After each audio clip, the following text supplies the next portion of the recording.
Good morning, everybody. This is Stephen Pugh of the Home Bible College. We're looking at Luke's Gospel. It's March the 22nd, and we're looking at Luke chapter 11. And the particular verse and phrase that interests me, two little phrases found in verse 31 and in verse 32. Let me read the passage for you. And when the people were gathered thick together, he began to say, "This is an evil generation. They seek a sign, but there shall no sign be given it, except for the sign of Jonah the prophet. As Jonas was a sign unto the Ninevites, so shall the Son of Man be to this generation. The queen of the south shall rise up in judgment with the men of this generation, and condemn them. For she came from the uttermost parts of the earth to hear of the wisdom of Solomon. And behold, a greater than Solomon is here. The men of Nineveh shall rise up in the judgment with this generation, and shall condemn it, for they repented at the preaching of Jonas, and behold, a greater than Jonah is here." Now we have this interesting contrast here between Jonah and Solomon. Jonah was the prophet, the Old Testament prophet, who went to Nineveh and he preached just 3 words. 40 days, Nineveh overthrown, and the whole nation repented and turned to the Lord. Quite an incredible evangelistic mission there.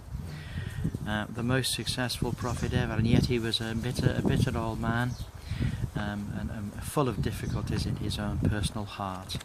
But the important thing is that he was an amazing man. He was swallowed by the great fish, and the Lord eventually delivered him from the fish, and he went and preached the gospel to the Ninevites.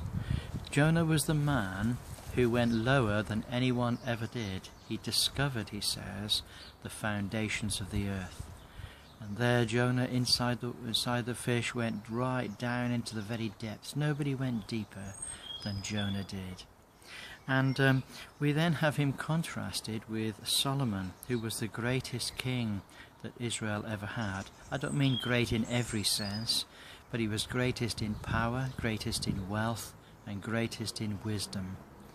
And the queen of the south, the queen of Sheba, she came all the way to Israel just to see and just to hear Solomon's wisdom. And when she heard him, she said, "The half has not been told of all that he did." And the Lord Jesus says about Solomon, "Behold, a greater than Solomon is here." He's talking about himself. The Lord Jesus is able to answer so easily the greatest questions that the human heart can ever imagine. And the Lord Jesus is able to be the one who provides and comforts and brings blessing to his people, far greater than Solomon ever did. So the Lord Jesus then was greater than Solomon. He was greater than the height of Israel. He was also greater than the one who went into the very depths of the sea, Jonah. So he's greater than Jonah and greater than Solomon. The Lord Jesus is truly great. He outstrips all men, even the very best of men. He is far beyond them in wisdom and in suffering and in glory. That's my thought for today. Behold, a greater than Solomon is here. Behold, a greater than Jonah is here. God bless you all. Look forward to talking to you again tomorrow. Bye for now.